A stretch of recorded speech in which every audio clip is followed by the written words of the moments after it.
Buenas tardes. Lo primero, quiero dar las gracias al Instituto Cervantes por haberme invitado a esta charla y a participar en el Festival Benengeli el otro día. Gracias a su director, a Javier Galván, gracias al director de Asuntos Culturales, a José Fons. Y bueno, es cierto que a pesar del calor, es un calor al que no estoy acostumbrado, y a pesar del jet lag y del largo viaje, pues estoy muy a gusto. Y bueno, aquí me tenéis para lo que surja en el futuro en relación con esos encuentros que han sido muy importantes para la literatura española reciente. Bueno, habría que decir para las literaturas españolas recientes, porque hay varias lenguas con sus correspondientes literaturas, y yo creo que aquí pues sería una fórmula que podría funcionar, podría ser útil, importante, para que los escritores de diferentes lenguas o incluso de diferentes culturas y países pues puedan intercambiar impresiones. Siempre de esos encuentros surgen muchos proyectos, incluso proyectos literarios. Sobre Berines se han escrito novelas, se han escrito relatos, ensayos, etcétera. De modo que aquí me tenéis para ayudaros en lo que pueda. Son 25 años, ya es mucha experiencia en este encuentro. Bueno, muchas gracias a ustedes por su presencia. Gracias al representante de la Embajada Española también por estar aquí. Y bueno, toca hablar de Nebrija, de Antonio de Nebrija, el protagonista de la exposición que tienen aquí al lado. Si no la han visto, les recomiendo que la vean. Es muy importante, muy interesante, sobre todo por ese vínculo que establece entre Nebrija y Filipinas, ¿no? Yo no lo sabía, que había sido un referente pues a la hora de hacer las primeras gramáticas de algunas de las lenguas de Filipinas. Solo por eso ya merece la pena ver la exposición. Yo voy a hablar un poquito de Nebrija. Realmente yo no soy un especialista en Nebrija. Yo soy hispanista, o sea, he hecho filología española, no filología clásica. Para ser especialista en Nebrija hay que conocer muy bien el latín, y no es mi caso, pero sí que me he interesado mucho por la figura de Nebrija, sobre todo a raíz del centenario de su muerte, que se celebró en el año 2022, hace muy poquito tiempo. Hubo muchísimos actos en España. Bueno, realmente el centenario se prolongó hasta el año 2023 y bueno, casi hasta hoy día se siguen haciendo algunas actividades sobre él. Era muy importante esta conmemoración porque desgraciadamente Nebrija no es una figura, o no era una figura muy popular, muy conocida, quiero decir, entre los españoles medianamente cultos, ¿no? No es conocido, bueno, porque Nebrija fundamentalmente es un gramático, y la profesión de gramático no tiene mucho glamour, no tiene mucho interés vista desde fuera, y también porque la figura de Nebrija en el pasado reciente pues había sido apropiada de alguna manera por el franquismo. Lo poco que sabíamos de Nebrija se asociaba a una frase que efectivamente él escribió, pero que no tenía el significado que se le ha dado, que es la famosa frase de la lengua debe ser compañera del imperio. Era una frase retórica, una frase que hablaba del concepto de imperio en líneas generales o referido a la antigüedad, y no tenía nada que ver con algo que además no existía, que era el Imperio Español. Pero bueno, Nebrija era conocido sobre todo por esta frase y por ser el autor de la primera gramática de la lengua castellana. Pero la importancia de Nebrija va mucho más allá. Es uno de los grandes humanistas españoles. Entonces, bueno, pues os voy a hablar un poco de Nebrija, sobre todo del Nebrija más humano que era el que a mí me interesaba para la novela que escribí sobre él. Es uno de los manuscritos de los que hablaba Javier, el director, el manuscrito de Niebla, el último manuscrito que he publicado en el año 2022, con motivo del centenario.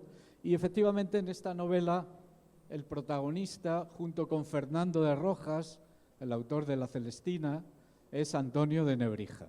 Me pareció una oportunidad para dar a conocer un poquito más la figura de Antonio de Nebrija entre un público más o menos amplio, entre ese público, entre esos lectores aficionados a la novela histórica. Esto es una novela histórica con una intriga de carácter policíaco para hacerla todavía más atractiva, ¿no? Y bueno, pues para convertir a Nebrija en protagonista de esta novela tuve que documentarme, tuve que interesarme por él.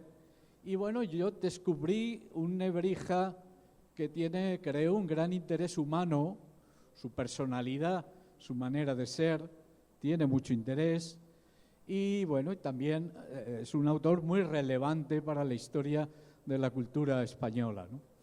Nebrija es uno de esos, el otro día hablaba de ellos, es uno de esos escritores intelectuales que han pasado por la Universidad de Salamanca a lo largo de sus 8 siglos de historia.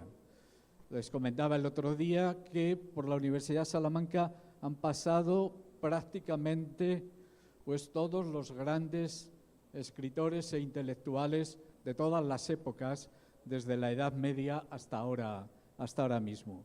Y uno de los más relevantes es sin duda Antonio de Nebrija, porque Antonio de Nebrija fue estudiante, fue alumno de la Universidad de Salamanca y también fue profesor en diferentes momentos de esta universidad.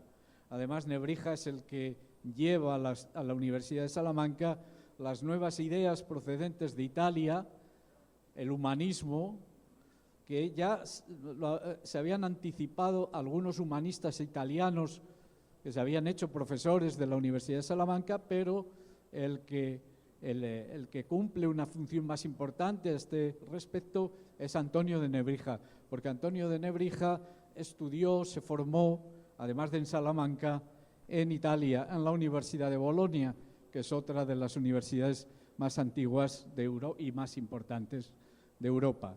Allí estudió él en el Colegio de España con una beca. Fundamentalmente lo que estudió fue teología, aunque la teología no le interesaba demasiado, pero sobre todo ese tiempo que él está en Italia le sirve para familiarizarse pues, con los grandes humanistas italianos y sobre todo con esos autores clásicos que se estaban recuperando en ese momento. Bueno, con todas estas ideas humanistas y del Renacimiento italiano, él regresa a España y, como os decía, en diferentes momentos él trabaja como profesor en la Universidad de Salamanca. También estuvo en la Universidad de Alcalá de Henares, una universidad, en ese caso, recién fundada, en la que también pues, desempeñó un importante papel. Pero fundamentalmente Nebrija fue un gramático. Un gramático no solo es el que enseña la gramática de una lengua, en este caso la lengua latina, era la lengua de cultura, de saber, la lengua de la diplomacia, la lengua en la que se leía la Biblia, etcétera. Pero no solo se ocupaba de enseñar el latín y de enseñar el dativo, el ablativo, el acusativo, es una lengua declinada, sino que sobre todo el gramático era el que enseñaba a leer, a interpretar los grandes textos de la antigüedad clásica. Eso se ocupaba fundamentalmente Nebrija, de explicar estos textos, de hablar de ellos, de debatir sobre ellos, ¿no? De modo que en última instancia pues el gramático es también el que enseña de alguna manera a pensar y el que transmite en ese momento pues las nuevas ideas. De modo que un gramático, insisto, no solo es el que enseña la lengua latina, los rudimentos de la lengua latina, sino que también enseña a leer, a interpretar, a pensar. Esto es muy importante tenerlo en cuenta. Y en este sentido, cuando Nebrija vuelve a Salamanca como profesor, se encuentra con que en la principal universidad de la península ibérica, el latín se ha ido degradando y se ha ido perdiendo. Lo cual era terrible porque todas las ciencias tenían sus libros de referencia escritos en latín, de modo que un profesor que no sabía latín o no sabía muy bien el latín, pues no podía leer esos grandes y conocer esos grandes libros de su especialidad. De modo que la tarea que se plantea Nebrija cuando se convierte en profesor de la Universidad de Salamanca, en catedrático de gramática, es recuperar el latín, es luchar, como él decía, contra la barbarie. La barbarie se había adueñado de alguna manera de la Universidad de Salamanca, que era la más importante de la península y una de las más importantes de Europa. Y ahí empezará una de las grandes guerras de Nebrija en su tiempo, ¿no? Tuvo que enfrentarse pues, al resto de catedráticos de la universidad y a las jerarquías de la universidad para intentar recuperar el latín. Se hablaba un latín, pues eso, macarrónico, como se decía, un latín ya además muy mezclado con la lengua vulgar, y él lo que trata es de purificar, de recuperar ese latín. Y a eso se va a dedicar durante el tiempo que estuvo en la Universidad de Salamanca. Él no se encontraba muy cómodo en la universidad como profesor porque la mayor parte de sus colegas pues eran enemigos declarados de Nebrija, ¿no? Que venía a exigirles pues, que hablaran en un latín puro, en un latín perfecto, ¿de acuerdo? Entonces él tuvo muchos problemas dentro de la universidad y cuando tenía una oportunidad pues abandonaba su cátedra para dedicarse pues eso a lo que hoy llamaríamos editar y promocionar sus libros, sus obras, ¿no? Luego hablaremos de su relación con la imprenta, que también es muy importante en ese momento. De modo que él un poco a lo que aspiraba era poder liberarse de las clases de la universidad para poder dedicarse al estudio, a la investigación, a la recuperación de los grandes textos de la antigüedad clásica. Y lo consiguió durante un periodo en el que estuvo en la corte, en una corte literaria de Juan de Zúñiga, en un pueblo de Extremadura, Zalamea de La Serena. Pues allí estuvo con otros escritores, intelectuales, se dedicó simplemente a eso, a investigar, a estudiar, a escribir libros. Se supone que allí escribió la mayor parte de la gramática de la lengua castellana, que luego se publicará en 1492. Entonces es el periodo más importante de la vida de Nebrija, un periodo en el que se puede dedicar únicamente a su pasión, que es la pasión del conocimiento, del saber. Pero desgraciadamente eso no duró muchos años porque su mecenas, Juan de Zúñiga, pues murió y se disolvió esa corte intelectual y tuvo que volver a la universidad como único modo de ganarse la vida. Intentó en algún momento conseguir un puesto en la corte de los reyes católicos, pero no acabó de conseguirlo. Sí, tuvo algún puesto, pero insuficiente para poder dedicarse en exclusiva a esa tarea. De modo que eso, durante el resto de su vida, pues tendrá que ganarse el pan como catedrático de diferentes asignaturas, fundamentalmente de la gramática. Cuando decimos gramática latina, el latín. Bueno, el otro aspecto importante de Nebrija es su relación con la imprenta. La imprenta acababa de nacer cuando Nebrija empieza a estudiar y a formarse. La imprenta nace a mediados del siglo XV. Años después llega a España. La primera imprenta en España está en la ciudad de Segovia, y luego empieza a extenderse, a expandirse por otros territorios de la península. Llega a Salamanca también en fecha temprana, y ahí surgen las primeras imprentas en la ciudad de Salamanca. Claro, era muy importante que Salamanca tuviera imprentas, ¿no?, porque es la universidad más importante del momento. Las primeras imprentas que llegan a Salamanca son imprentas ambulantes, generalmente de alemanes que traen el gran invento de Gutenberg a España y se establecen durante un tiempo en la ciudad de Salamanca, y allí pues montan su imprenta más o menos ambulante o portátil y editan los libros que le va encargando la universidad o algunos de sus catedráticos. La primera imprenta en Salamanca surge en 1479 y a esa imprenta se va a vincular enseguida Antonio de Nebrija. De hecho, la obra de Nebrija es inconcebible sin la imprenta, y la imprenta española y sobre todo la imprenta salmantina tampoco se hubiera desarrollado sin la presencia de Nebrija en Salamanca, porque Nebrija le dio mucho trabajo a las imprentas, muchos libros, y algunos de los libros de Nebrija además tuvieron numerosas ediciones. Fueron auténticos bestsellers de la época.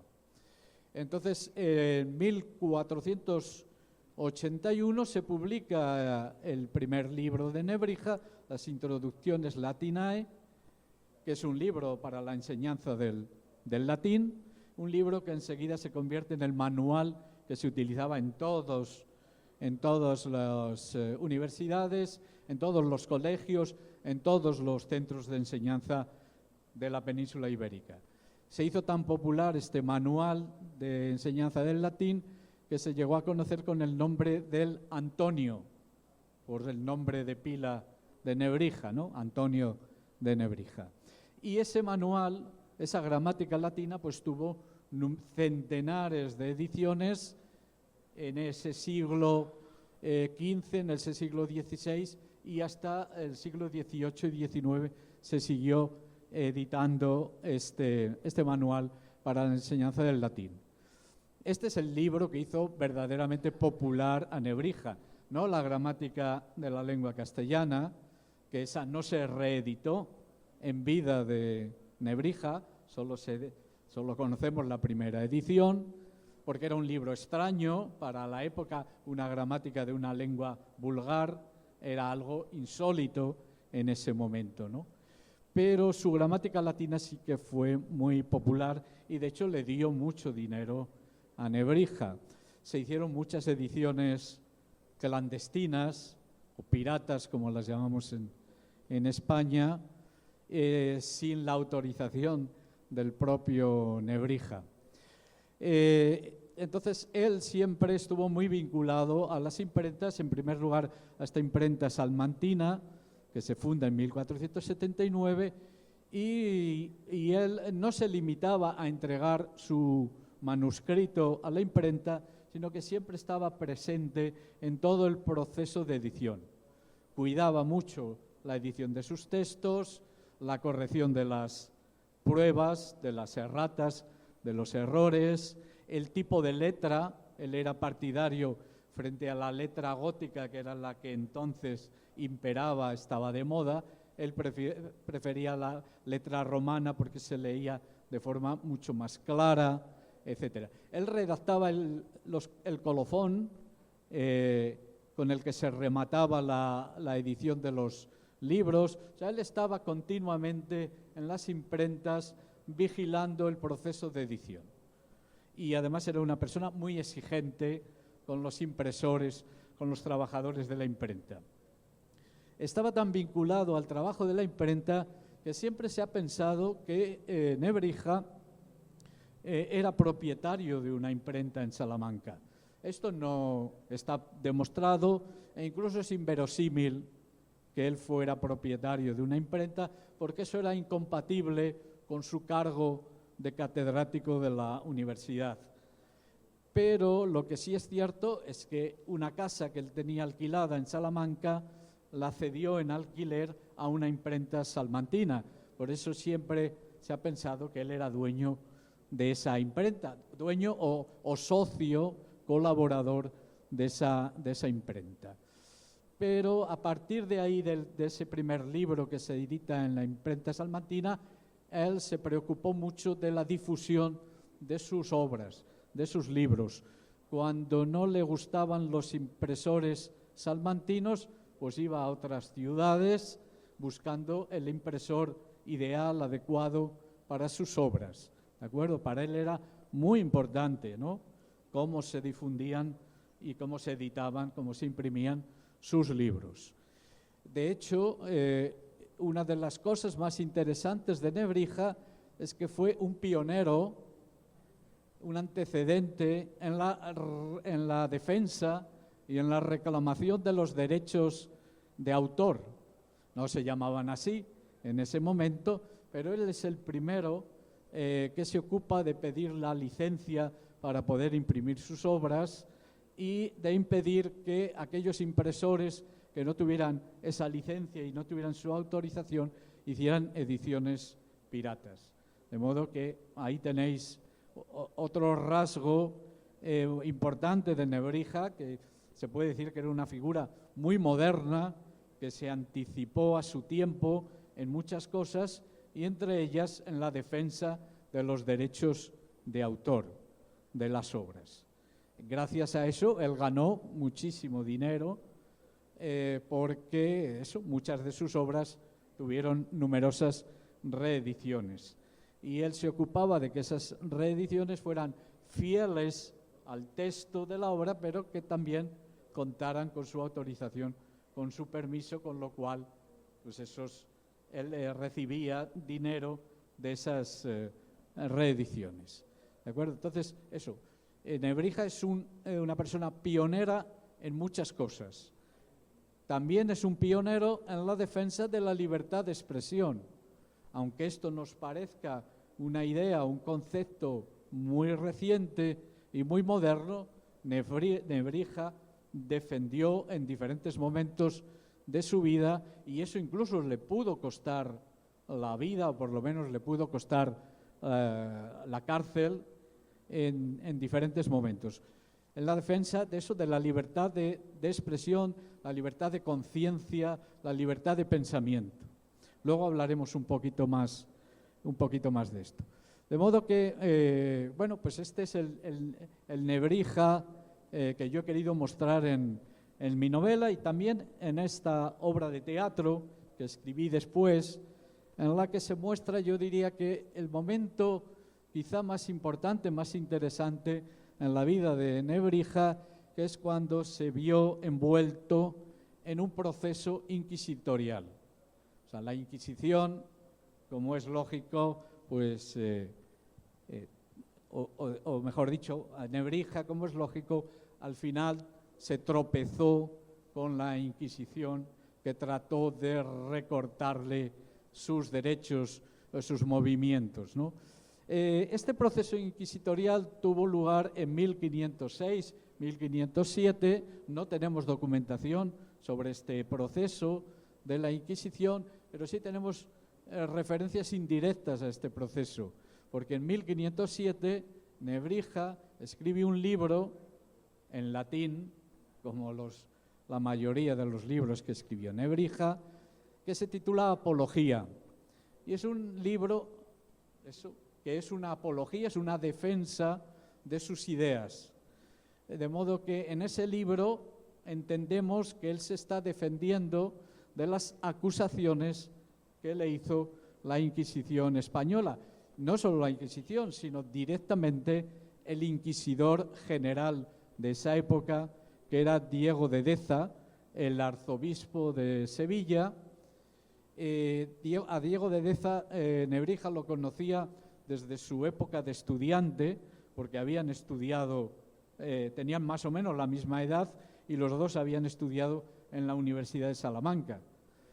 y los dos habían sido profesores de la Universidad de Salamanca, también en la misma época, y ahí ya habían chocado, ya se habían enfrentado en diferentes ocasiones. Y al final pues volvió a enfrentarse a Diego de Deza con motivo de este proceso inquisitorial.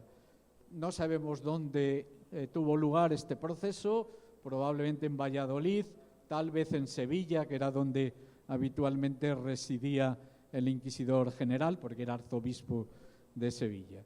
Entonces, ¿cuál fue el motivo de ese proceso inquisitorial?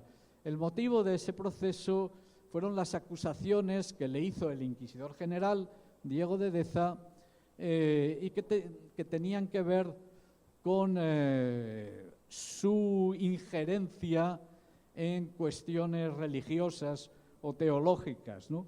Se le acusaba prácticamente, no de herejía, pero sí de algún delito muy cercano a la herejía. ¿Por qué? Porque Nebrija se había permitido la libertad de corregir la traducción latina de la Biblia, que era la que se utilizaba, que era la que se leía. Entonces, él decía que la traducción latina de la Biblia contenía muchos errores gramaticales, y él quiso revisar, enmendar, corregir esa traducción, pero simplemente con criterios lingüísticos. O sea, era una labor de gramático. Él no quería entrar en cuestiones religiosas o teológicas, pero para los inquisidores el hecho de que alguien que no estaba autorizado para ello quisiera corregir, enmendar el texto de la Biblia, ya era algo que no se podía permitir. Y esa es la acusación que se le hace: haber enmendado y corregido la traducción latina de la Biblia sin estar autorizado para ello. Solo las personas autorizadas podían hacer esas correcciones. El problema es que las personas autorizadas no tenían el nivel de latín que era necesario. Y a veces, claro, para hacer las correcciones de la traducción latina de la Biblia, lo que hacía Nebrija era comparar la traducción latina con las lenguas originales, el griego, el hebreo, el arameo. Muy poca gente conocía esas lenguas. Es más, para hacer la comparación con el hebreo, pues había que consultar con judíos que en ese momento, o sea, que habían sido expulsados de España en 1492.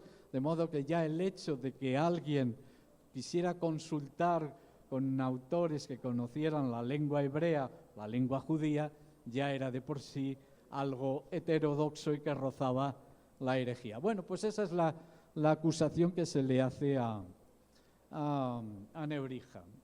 Nebrija se defiende, no sabemos exactamente qué es lo que dijo en ese proceso porque no está documentado. Hay que tener en cuenta que los procesos inquisitoriales eran secretos y en la mayoría de los casos pues no se conserva documentación sobre ellos.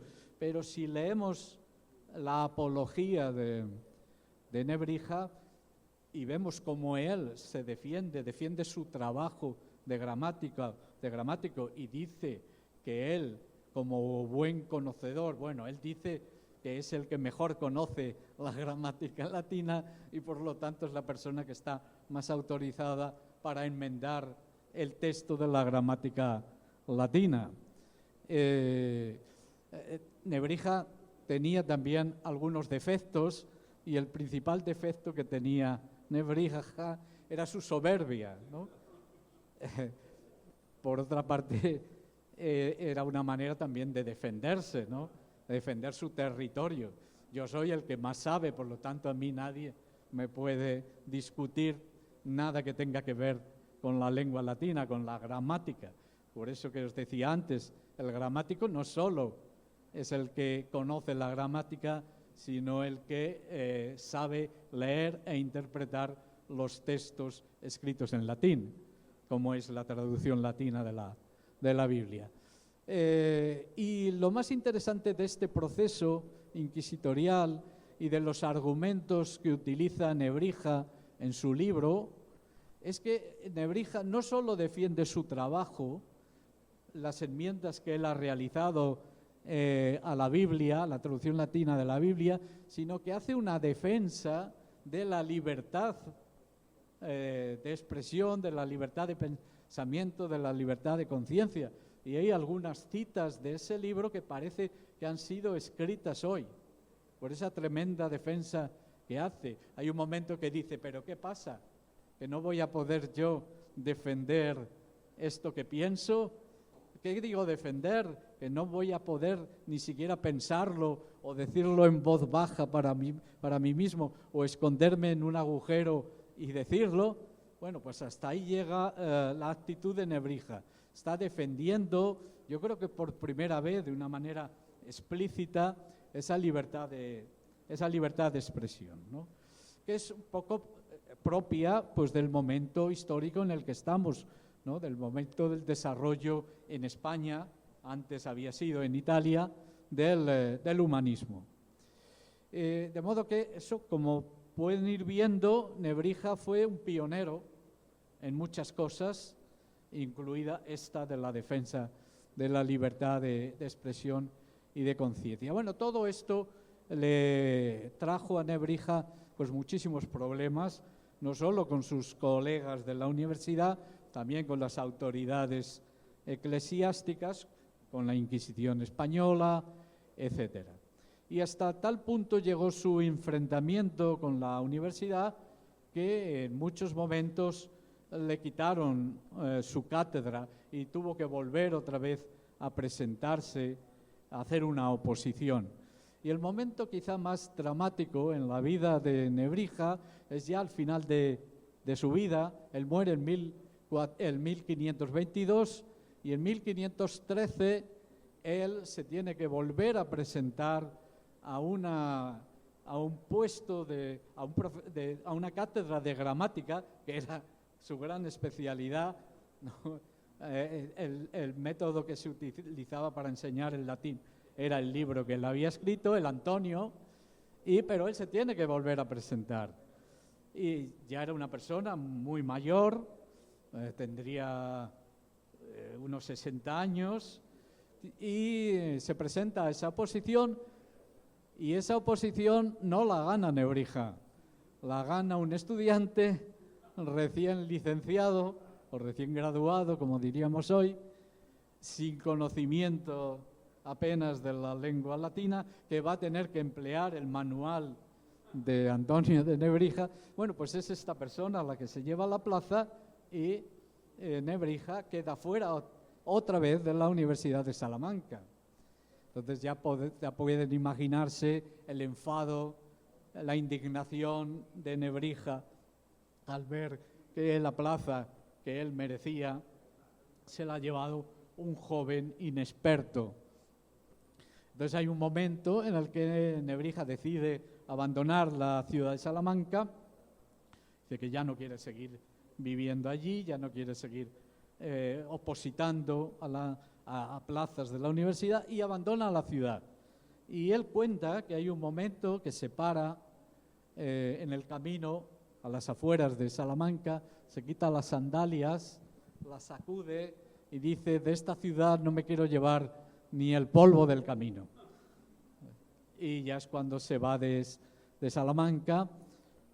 Tuvo que buscarse la vida haciendo diferentes trabajos, pero le hicieron una oferta. El cardenal Cisneros le ofreció una plaza en la Universidad de Alcalá de Henares, la universidad reciente, que era un poco ya la universidad rival de la Universidad de Salamanca. Y él cuenta, dice: a mí me ha mandado una carta el cardenal Cisneros donde me ofrece un sueldo de 40.000 maravedís y varias fanegas de trigo y varios sacos de alfalfa, no recuerdo exactamente la cita, y me dice que por supuesto que si no quiero dar clase, que no la dé, porque si le ofrece la plaza no es para darle un trabajo, sino para premiar, para darle ese premio que España le debe, ¿no? Bueno, pues este era Nebrija, una persona, por lo tanto, muy belicosa, con un carácter muy fuerte, muy luchador, muy valiente, que creía en sus principios, que estaba dispuesto a enfrentarse con quien fuera para hacer su trabajo de gramático. O sea, nadie como él ha defendido la dignidad del gramático, del profesor universitario en general, ¿no? Que no tiene que reconocer ningún límite, ninguna autoridad, siempre y cuando se limite a hacer su trabajo. El gramático, su trabajo de gramática, el médico, etcétera. Lo que le reprocha a los otros catedráticos es que se dediquen a enseñar sus asignaturas sin conocer el latín, porque si no conocen el latín no pueden leer los libros sobre su disciplina y por lo tanto tienen que ser muy malos profesores. Bueno, pues este es Nebrija, el Nebrija más público.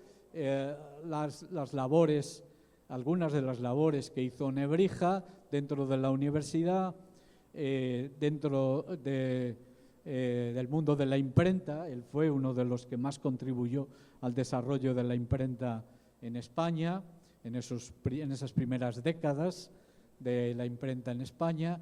Y luego un poco lo que he intentado mostrar en mis libros, sobre todo en la novela, pues es el Nebrija más humano.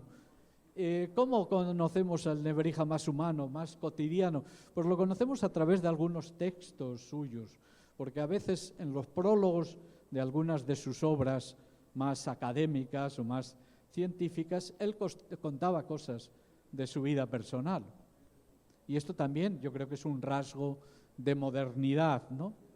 Como irrumpe dentro de una obra científica, irrumpe el yo del autor y hace confesiones sobre su vida privada, su vida particular, su pensamiento, su manera de ver el mundo. Y ahí es como vamos conociendo un poco a Nebrija, ¿no? Las virtudes que tenía, que eran muchas, pero también las debilidades, los defectos que también tenía algunos, ¿no? Tenía fama también de ser bebedor en Salamanca, pero probablemente esto fuera una leyenda negra, ¿no? Propio de esos ataques que le hacían como venganza por querer por pretender que estudiaran y aprendieran latín los profesores. Entonces se decía que era bebedor y mujeriego.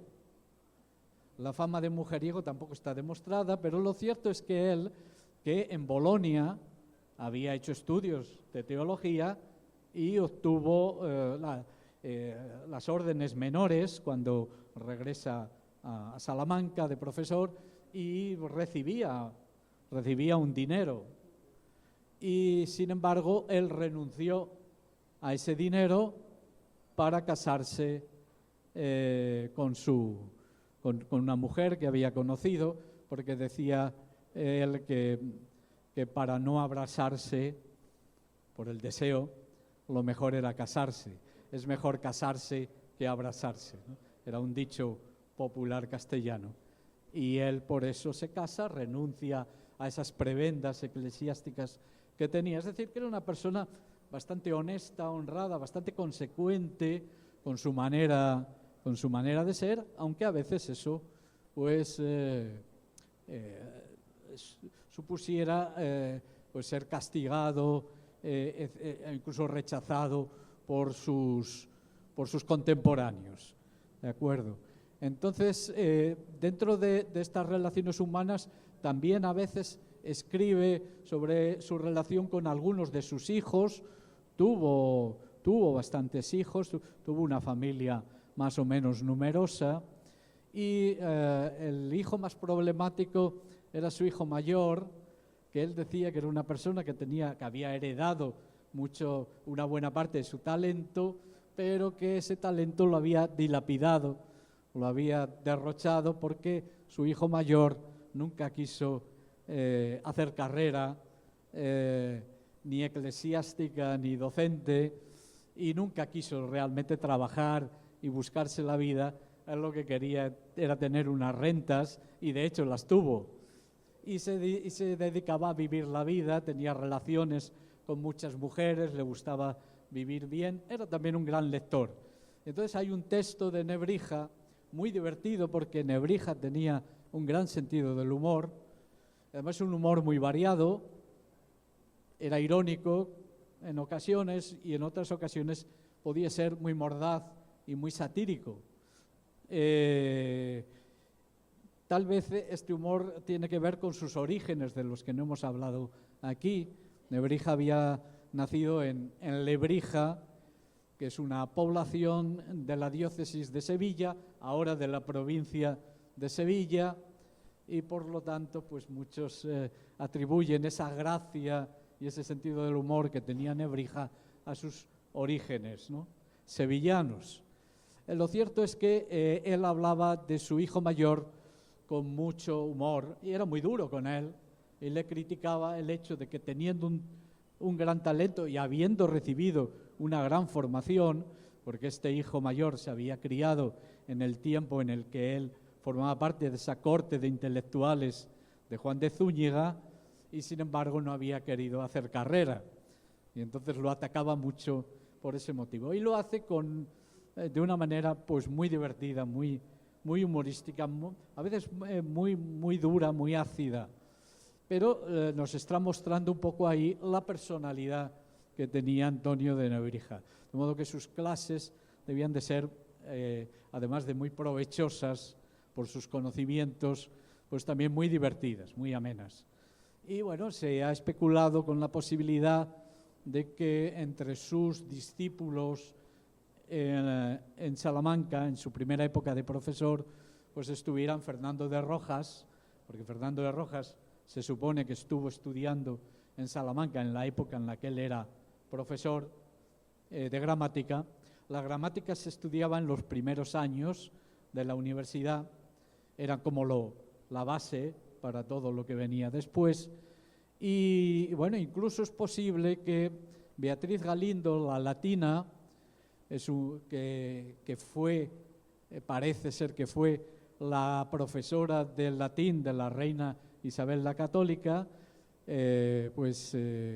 además va a la corte con 16 años, o sea, muy jovencita, era lo que se llamaba entonces una doctapuela, una niña sabia, y se supone que esta Beatriz Galindo tuvo que estudiar latín en alguna parte. Ella vivió en Salamanca, vivía muy cerca de las escuelas menores de la Universidad de Salamanca, y es muy posible que ella acudiera a esas clases de Nebrija vestida de estudiante, disfrazada de estudiante, y de esa manera hay obras literarias que hablan de esto, ¿no?, de esas mujeres que asistían a clase disfrazadas de varón, ¿no?, con el atuendo propio de la época o con algún hábito de alguna orden, etcétera. Y bueno, y este podría haber sido el caso de Beatriz Galindo, porque también por las fechas pues coincide con la época en la que Nebrija es catedrático por primera vez en la Universidad de Salamanca. De modo que, como veis, la vida de Nebrija fue una vida, a pesar de ser un catedrático de gramática, un intelectual, tuvo una vida muy movida, muy agitada, con muchos conflictos de todo tipo. Viajó y vivió pues en muchas ciudades, y bueno, y como ya les he comentado, pues tuvo, como era de esperar, ese proceso inquisitorial, ese conflicto con la Inquisición. El conflicto con la Inquisición es muy interesante porque es un poco lo que muestra esta obra de teatro. Esta obra de teatro solamente tiene dos personajes, Nebrija y Diego de Deza, que era el inquisidor general. Y entonces es un enfrentamiento entre dos maneras opuestas de ver el mundo, ¿no?, de entender las cosas. Por un lado tenemos a Nebrija, que es el gran humanista de ese momento, ha traído las ideas nuevas de Italia, etcétera, defiende la libertad de conciencia y de expresión, y por otro lado tenemos al máximo representante de la intolerancia religiosa, que significa la Inquisición, ¿no?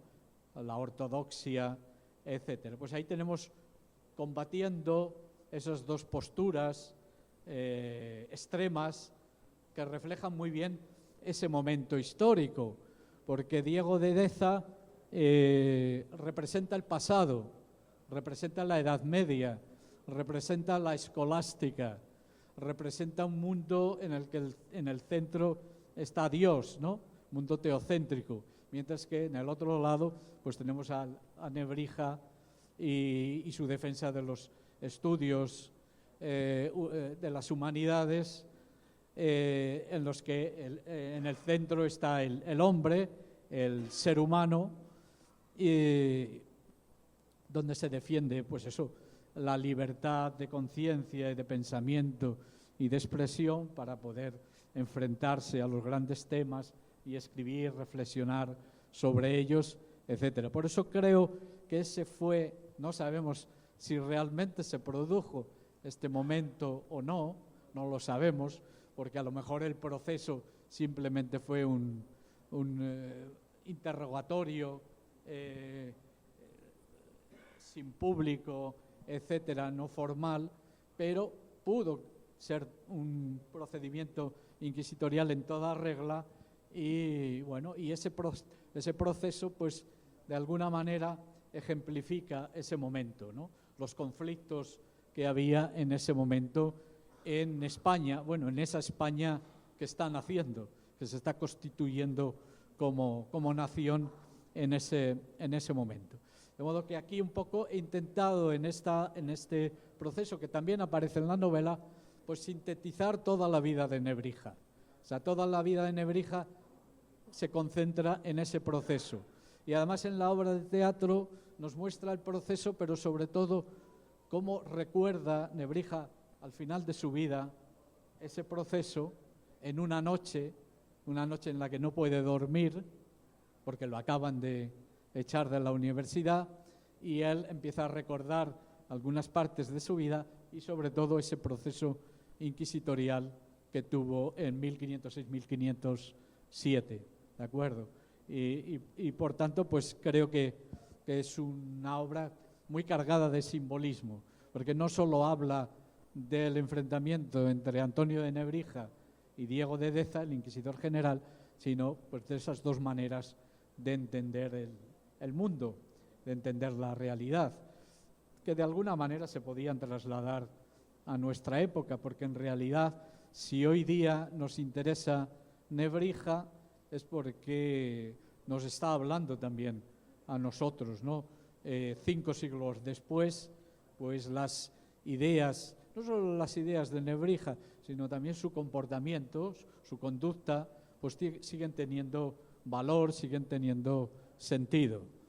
De modo que he intentado un poco que Nebrija sea un referente para los, no solo para los españoles, sino también podría ser un referente universal.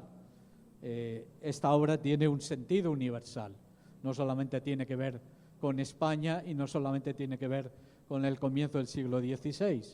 Lo que se debate en esta obra, lo que se debate en ese proceso, es algo que hoy día todavía sigue sucediendo. O sea, la libertad de expresión no es algo, no nos resulta como algo no es una conquista para siempre. La libertad de expresión se está poniendo en juego continuamente y los límites a esa libertad de expresión pues los tenemos presentes en diferentes momentos, ¿no? de nuestra vida, etcétera. De modo que Nebrija sigue siendo en ese sentido, o podría ser, un gran ejemplo, ¿no? de conducta humana. Y bueno, yo creo que eso es un poco todo. Yo no sé si quieren preguntar alguna cuestión sobre algo que no haya quedado bien explicado o algún otro aspecto. Bueno, no hemos hablado de su gramática de la lengua castellana. En eso también Nebrija es un pionero, de nuevo, porque la gramática de la lengua castellana no es exactamente la primera gramática de una lengua vulgar, pero sí la primera gramática publicada de una lengua vulgar, en una época en la que eso no tenía ningún sentido, porque la única gramática que había que estudiar era la gramática latina, evidentemente. Era un contrasentido hablar de una gramática de la lengua vulgar, pero él, a pesar de que su principal labor fue la de recuperar el latín dentro de la universidad, también es el primero en hacer la gramática de una lengua vulgar, de la lengua que hablaba el pueblo, de la lengua de la gente común, de la lengua de la vida cotidiana, a la que no se le daba ninguna importancia, y además se supone que no había que enseñar a hablar la lengua vulgar. Lo que pasa es que él ya tenía una visión de futuro, ¿de acuerdo? Y por eso quizás no sea una casualidad que se publique en 1492, en el año en el que Colón pues llega a lo que él creía que eran las Indias occidentales, eso que luego se llamará el Nuevo Mundo y más tarde América, ¿no? Se publica en ese mismo año, de manera que de alguna forma Nebrija está abriendo caminos en el futuro, y yo creo que eso también nos muestra un poco qué tipo de persona era, ¿no?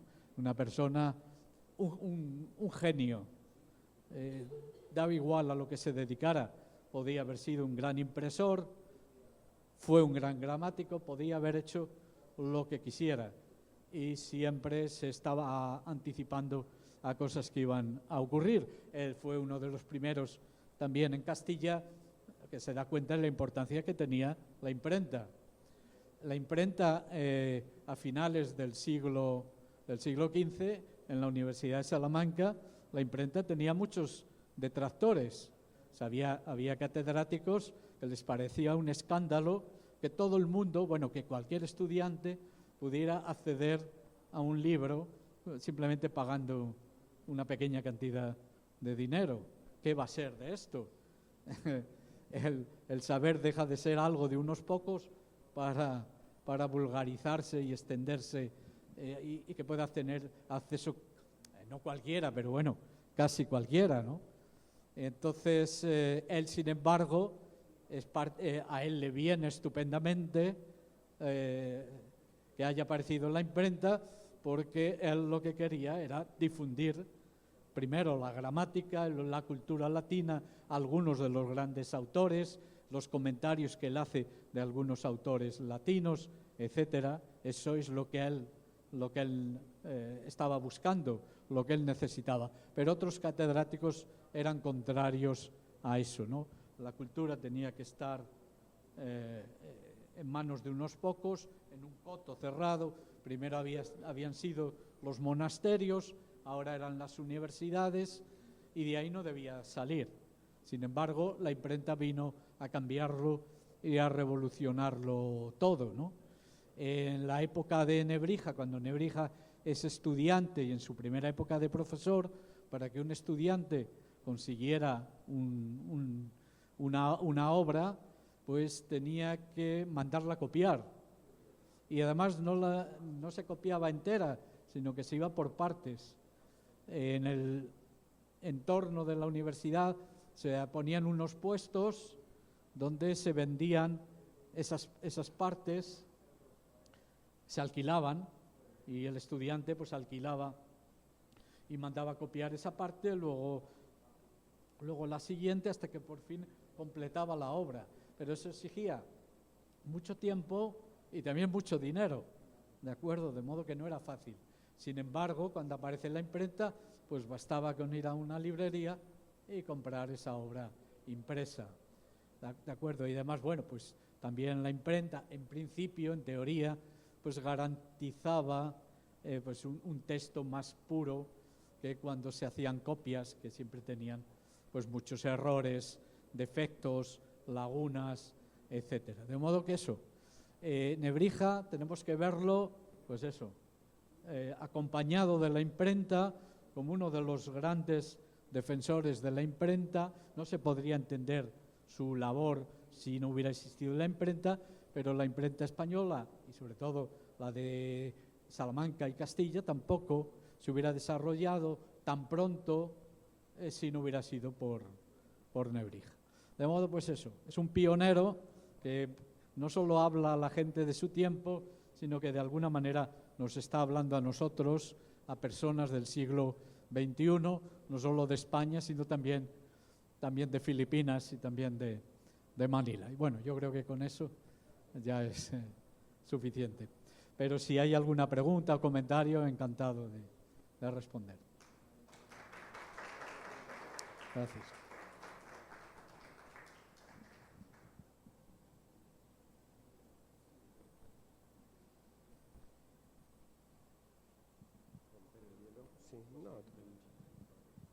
Bueno, muchas gracias, Luis, por esta magnífica conferencia. Yo creo que está claro, además, que es profesor de universidad por esa exposición, yo diría que envidiable, porque desde la primera palabra hasta la última, el discurso ha sido de una coherencia tremenda, sin leer un papel y sin trabucarse en ningún momento. Yo siempre admiro a este tipo de oradores y siempre me acuerdo de Julián Marías, que era asombroso, ¿no? Como empezaba desde el principio hasta el final, tal, jamás hacía un carraspeo, nada, asombroso. Y Luis García Jambrina pues me ha recordado hoy al gran maestro, ¿no? Cuando hablabas, yo estaba pensando a lo largo de la exposición en esos dos grandes centenarios o quintos centenarios que hemos celebrado últimamente. El de la primera vuelta al mundo, Magallanes Elcano y Nebrija. E incluso al hablar del carácter, de la personalidad de Nebrija, me recordaba un poco a Magallanes, ¿no? Que también tenía algo de ese carácter, ese genio, ese estar seguro de que él era el mejor y de sus ideas y de sus proyectos, ¿no? Bueno, Nebrija muere en el 22 y, bueno, Magallanes un poco antes, porque muere aquí fue el 20, ¿no? El 20 o 21, cuando aquí en el 21, ¿verdad? El 21, ¿no? Entonces, bueno, pero entonces estaba pensando, claro, Nebrija sí que vive, tú has hecho esa referencia al 1492, él vive todos esos viajes de Colón, el comienzo de la carrera de Indias, él es sevillano además, Y entonces yo me preguntaba, ¿se sabe algo, qué relación tiene, él se pronunció de alguna manera, hay alguna relación o algo que escriba sobre los descubrimientos, sobre las Américas, etcétera, etcétera? Es una curiosidad que me ha saltado a lo largo de la exposición. Pues de manera directa ahora no recuerdo, pero sí que le interesaba mucho él de alguna manera, como decíamos, anticipa, ¿no? Que va a ser necesaria esa gramática de la lengua castellana para enseñar la lengua no a los nacionales, sino a otros pueblos, ¿no? Y él escribió sobre cosmografía, sobre diferentes cuestiones que tienen que ver con los viajes, etcétera, pero ahora no recuerdo ningún comentario específico, ¿no? Sobre lo que suponía, ¿no? La llegada a las Indias occidentales. Sí. Luis, él menciona, en algún momento él menciona alguna palabra ya de las lenguas, sí, ¿verdad? Amerindias. Se lo comentaba ayer.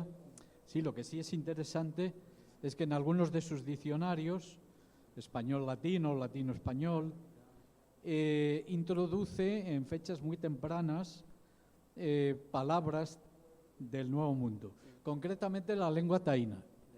Porque claro, en la isla de la Española se establecen las primeras poblaciones, la ciudad de Santo Domingo, etcétera. Allí estaban los taínos y hay muchas palabras taínas que pasan al castellano, muchísimas, y él incorpora ya algunas, a poco después del 92, a esos diccionarios. Recuerdo una que es canoa. Canoa. La palabra canoa, él la introduce. De modo que sí, me olvidaba de este aspecto. Sí, sí. Esa palabra es que enseguida pasaron al castellano porque hablaban de realidades, claro que nuevas, desconocidas para los españoles y él las incorpora. O sea, les da carta de naturaleza.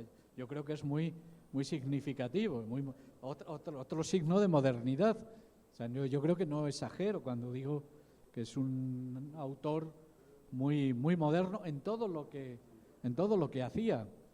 Porque claro, incluso el hecho de querer recuperar el latín parece como que es algo retrógrado, pero no, porque es que si la lengua de cultura, la lengua del saber, del conocimiento es el latín, pues cuanto más puro y perfecto, mucho mejor.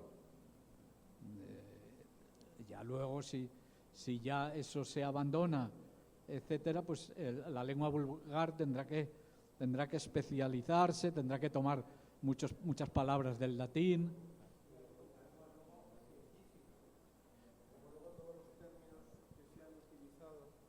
En las distintas ciencias que van evolucionando, sobre todo a partir de esa época, sí, cómo efectivamente se basan en términos latinos en botánica, en fin, cualquier cosa. Efectivamente. Efectivamente, es un... Sí. Y en aquella época era lo más moderno, ¿no? O sea, reivindicar el latín era lo más moderno. Claro. Estaba en la vanguardia junto con los humanistas que venían de Italia. Él se había... Claro, porque tenía que ver con la recuperación de los textos. Claro, de la cultura pasado. clásica. Sí, sí. ¿Tú lo que haces?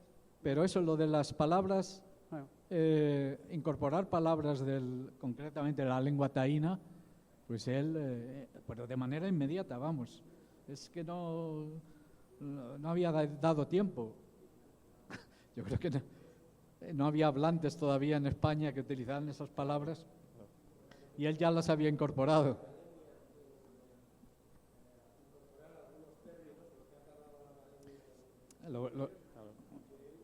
Exactamente. Y eso me parece una actitud que tiene que ver un poco con esto, por qué su gramática luego se convierte en un referente para hacer gramáticas ya no solo de las lenguas vulgares del latín, las lenguas romances, sino también de lenguas de otros pueblos, ¿no? Todo eso estaba en el espíritu de Nebrija, por eso es tan injusto que hasta hace no mucho, y todavía hoy algunas personas asocian el nombre de Nebrija a esas ideas, a esos conceptos de imperio, de imposición lingüística, etcétera, porque no es así. Más bien es todo lo contrario.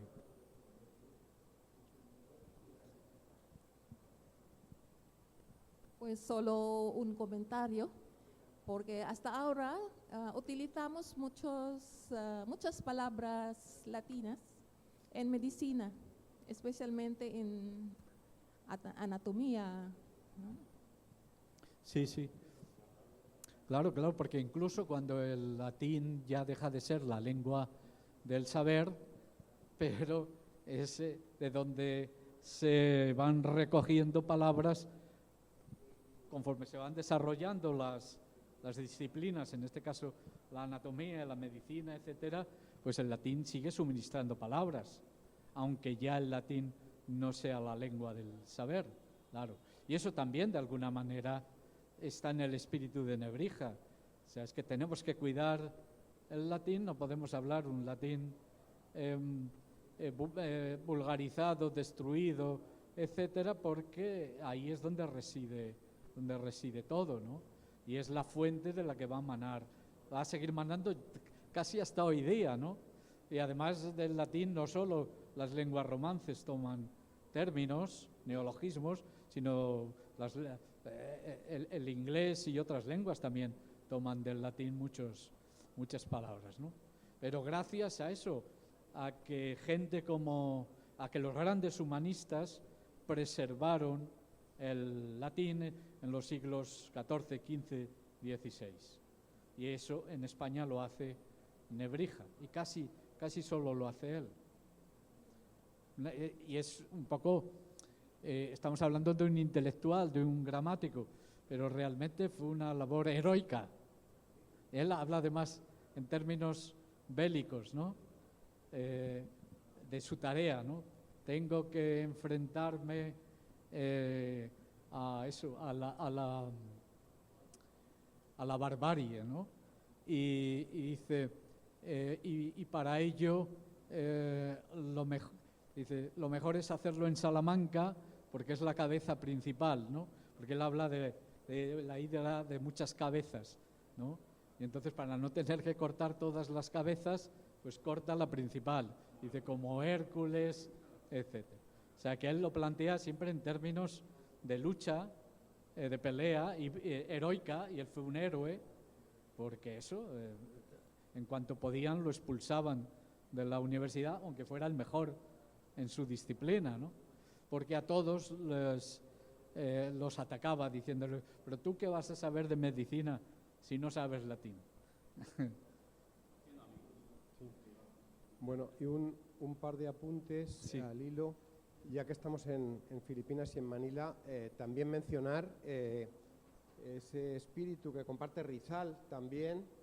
Sabía, por supuesto, latín, Noli me tangere, su novela fundamental es un título en latín, y él coloca latinajos en personajes de la obra, que el otro día, como veíamos en la conferencia que tuvimos el otro día, que incluso de una manera un poco coloca en bocas de los frailes pues latinajos de un latín en culto, un latín macarrónico, ¿no? Con lo cual también hacía ahí una crítica, lo cual, bueno, demuestra el conocimiento de Rizal, conocimiento muy importante de la lengua latina, ¿no? Y también había otra cosa que cuando lo has dicho también digo, me han venido a la cabeza sobre las lenguas vernáculas locales, y esto que decías de lo absurdo en aquel momento de hacer una gramática de una lengua vulgar, pero es que eso lo estamos viviendo hoy en día, y me vienen a la cabeza, por ejemplo, los darillas del mundo árabe, en Marruecos, en Argelia, quizá en Egipto, donde no se estudia el árabe local, y entonces se le da además muy poca importancia. Es decir, ahí lo importante, yo qué sé, pues en Argelia es hablar el francés, hablar bien francés, o hablar inglés ahora, tal y cual, o una lengua extranjera de prestigio. Pero la lengua local, eso es un dialecto, no sé qué. Entonces, es más, somos los extranjeros los que le damos mayor importancia. Es decir, es un poco lo mismo que pasaría en aquella época, o no sé aquí la situación, pero me temo que se podría, mutatis mutandi, de aplicar el hecho de enseñar o de profundizar en el tagalo o en el iligainon o en el ilocano, precisamente en esa corrección gramatical, ¿no? Es decir, el que exista una academia de la lengua tagala, pues no lo sé si sería posible, pero que va en esa línea que tú apuntabas de la Castilla o de la España del siglo XVI, pero que es totalmente válido, ¿no?, hoy en día en muchos países, ¿no? Bueno, no sé si más preguntas. Yo me estoy helando de frío. Yo no sé, a lo mejor, Luis, que ha pasado tanto calor. No, yo vivo en la gloria. Por eso. Pero, ¿hay alguna pregunta, algún comentario? Bueno, luego podemos seguir, ¿no? Tenemos merienda en la logia, ¿no? ¿Dónde está Rocío? Sí. Pero tenemos coordenada la merienda, o sea que podemos seguir luego hablando. Sí, yo solo quería hacer perdona que eso, porque claro, al final, pero es que, claro, leí el otro día, bueno, la novela esta, El manuscrito de niebla, que es la sexta de la serie, ¿no?, que empieza con Fernando de Rojas, y aquí se centra en Nebrija. Claro, compones un retrato de Nebrija como un personaje súper moderno, ¿verdad? Casi de tintes de Unamuno, ¿no? Es curioso porque es, bueno, con esa soberbia intelectual de valía, de tal, un paladín de los derechos de autor, un paladín de la libertad, un catedrático que está deseando dejar la universidad, lo cual es también muy moderno, ¿no? ¿Verdad? Un personaje muy moderno, ¿no? En todos los aspectos, muy contemporáneo. Y curiosamente, claro, también te dedicas, en tu última novela, es el primer caso de Unamuno, un autor que también has escrito sobre él en La doble muerte de Unamuno, y que bueno, está claro que Unamuno problemas de ego tampoco tenía, me refiero de baja autoestima no tenía, era intelectualmente un personaje, ¿verdad?, de gran valía, y él lo sabía y se lo dejaba ver a todo el mundo también. Pero a lo que voy con esto es que, claro, hay una conexión interesantísima de Unamuno con Rizal. Y esto o sea, lo sabíamos, porque Unamuno siempre había defendido a Rizal, pero hay alguna cosa todavía que el otro día comentabas que bueno, me gustaría que lo dijeras aquí. ¿Cómo, hasta qué punto Rizal fue importante en ese episodio tan famoso de Unamuno en el Paraninfo de la Universidad de Salamanca, ¿no? Que casi lo ajustician allí, ¿verdad? Que era, ¿puedes contar esa anécdota Sí. sobre Unamuno y Rizal, ¿no?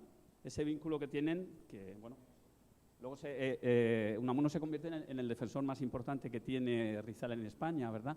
Sí. Bueno, aprovecho un poco todo lo que has dicho. O sea, hay una conexión entre Nebrija y Unamuno. Ya hemos dicho, los dos fueron profesores de la Universidad de Salamanca, tenían un carácter en ese sentido muy parecido, de soberbia y de vanidad, pero no por nada, sino porque tenían sobrados motivos para ser soberbios, ¿no? Dentro de la mediocridad ambiente. Y era una forma también de defensa frente a los ataques de los demás. Unamuno tuvo muchos ataques desde su llegada a Salamanca, no solo dentro de la universidad, sino también pues las fuerzas vivas, ¿no? El obispo de Salamanca estaba en guerra continua contra él y quería que lo echaran de la universidad porque lo consideraba un mal ejemplo para los estudiantes, un poco como Sócrates, ¿no?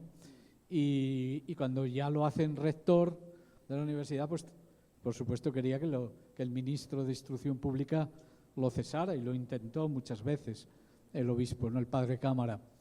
Pero bueno, dicho este paralelismo del que yo hablo con mucho orgullo y pasión, porque bueno, es la Universidad de Salamanca, es mi alma mater, y me encanta que tenga todo este pasado, toda esta tradición, ¿no? De grandes escritores intelectuales que fueron profesores y a veces también alumnos de esa casa, ¿no? De esa universidad. Y ya centrándonos en lo que comentas de Unamuno, sí, me gusta decirlo aquí, evidentemente. Antes de venir aquí al Cervantes de Intramuros, hemos rendido homenaje a Rizal visitando el monumento, pero yo cuando vine a Manila, yo quiero ir al ver el monumento, y no solo el monumento, sino ese grupo escultórico en el que de alguna manera se evoca el momento del fusilamiento, ¿no? Es un momento captado en un instante, ¿no? Que está cayendo hacia atrás, ¿no? Me ha gustado mucho ese monumento y esa obra. Y bueno, pues es importante porque eso, ya saben que Unamuno admiraba mucho a José Rizal y escribió sobre él, escribió, me parece que era el epílogo de una biografía que se publicó sobre Rizal, etcétera, ¿no? Pero la vinculación fundamental entre Unamuno y Rizal tiene que ver con la muerte de Unamuno. De alguna manera explica la muerte de Unamuno. En este libro, que se titula La doble muerte de Unamuno, es un libro que escribí con el cineasta Manuel Menchón. Es un libro fruto de una investigación, más que académica, es una investigación policial, detectivesca, donde intentamos aclarar, hasta donde es posible, la muerte de Unamuno. La versión oficial dice que Unamuno murió de forma natural, como resultado de una enfermedad. De repente, pues el 31 de diciembre de 1936, muere en su casa, sentado a la mesa camilla, que se decía, una mesa redonda que tiene debajo un brasero para calentarse, y que además cuando muere una de las zapatillas de estar por casa se quema en el brasero. Bueno, parece un cuento de Dickens, ¿no?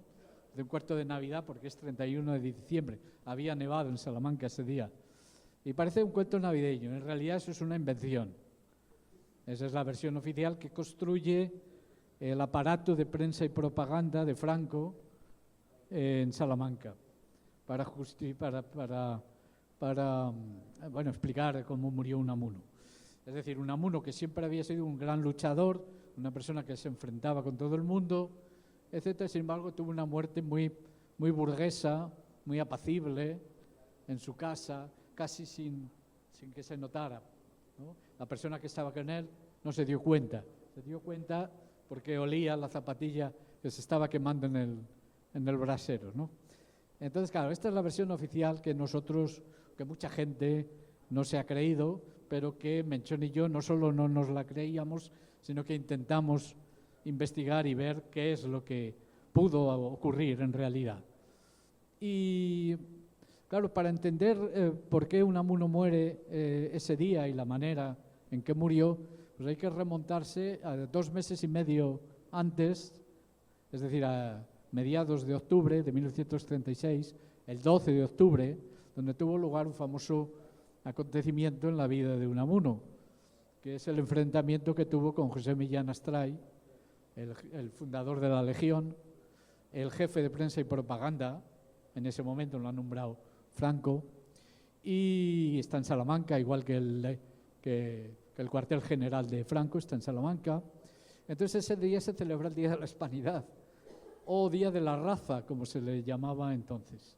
Y Unamuno, en una mesa, tuvo que presidir ese acto, porque era el rector honorífico vitalicio de la universidad, y porque Franco le pidió que lo sustituyera, porque Franco estaba haciendo la guerra, y él estaba en nombre de Franco presidiendo ese acto. Unamuno no tenía que hablar ese día, solamente presidir. Hubo discursos, y esos discursos enfadaron tanto a Unamuno, lo indignaron tanto, que al final pidió la palabra y dijo, pues eso, unas cuantas frases, no un discurso, no le dieron tiempo a hacer un discurso, no podía hacer un discurso, pero sí a decir unas cuantas cosas. Y lo principal que dijo es hablar de José Rizal.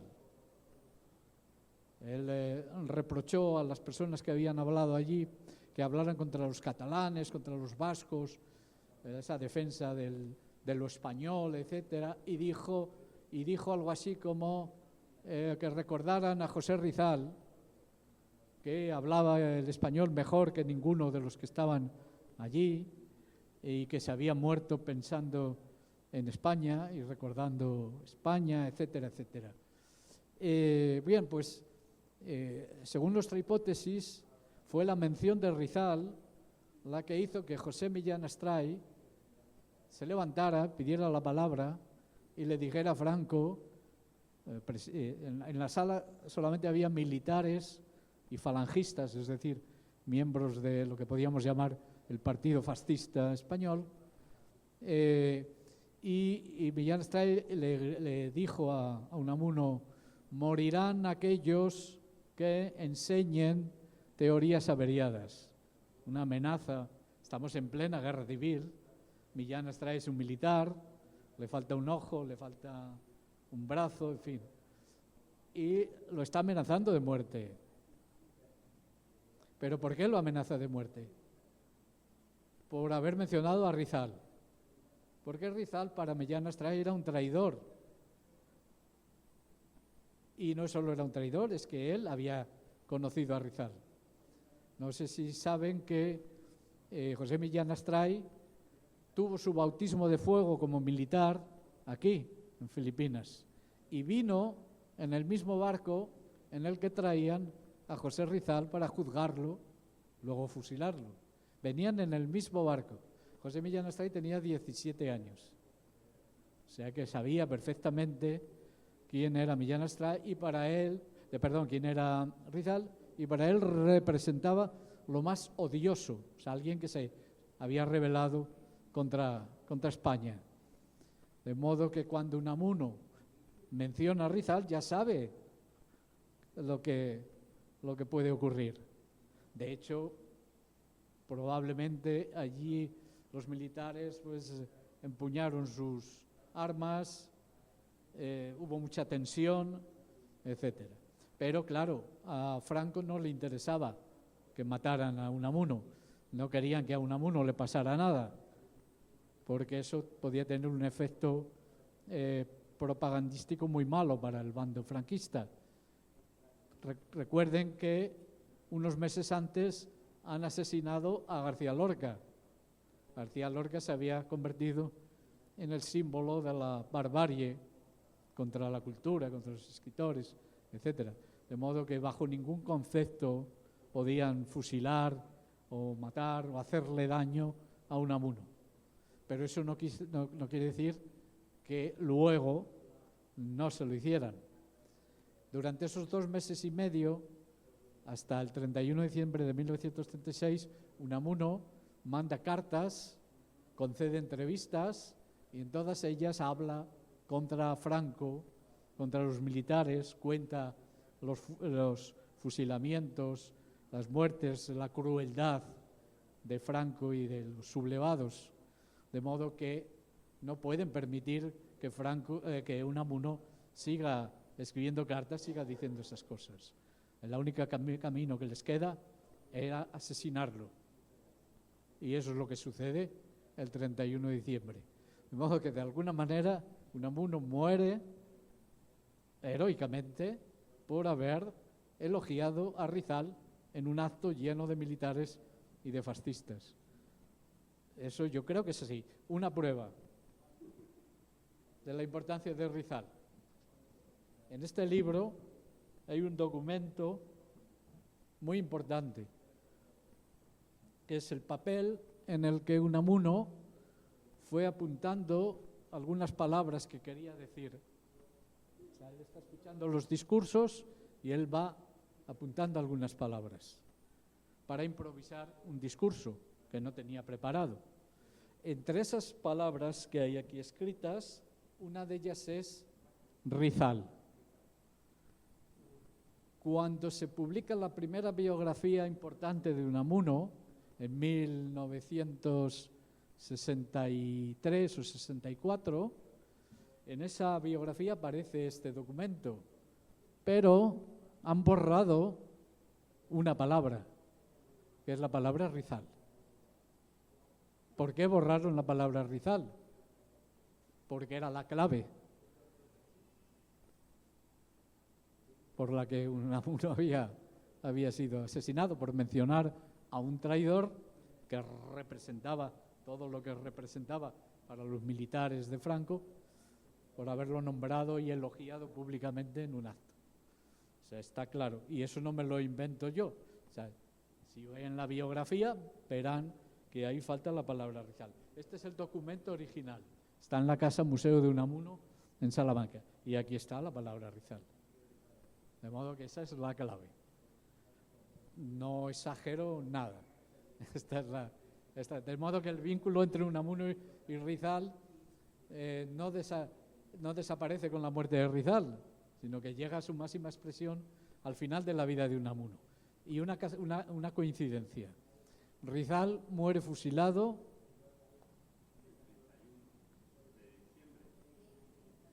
el 30 de diciembre de 1896.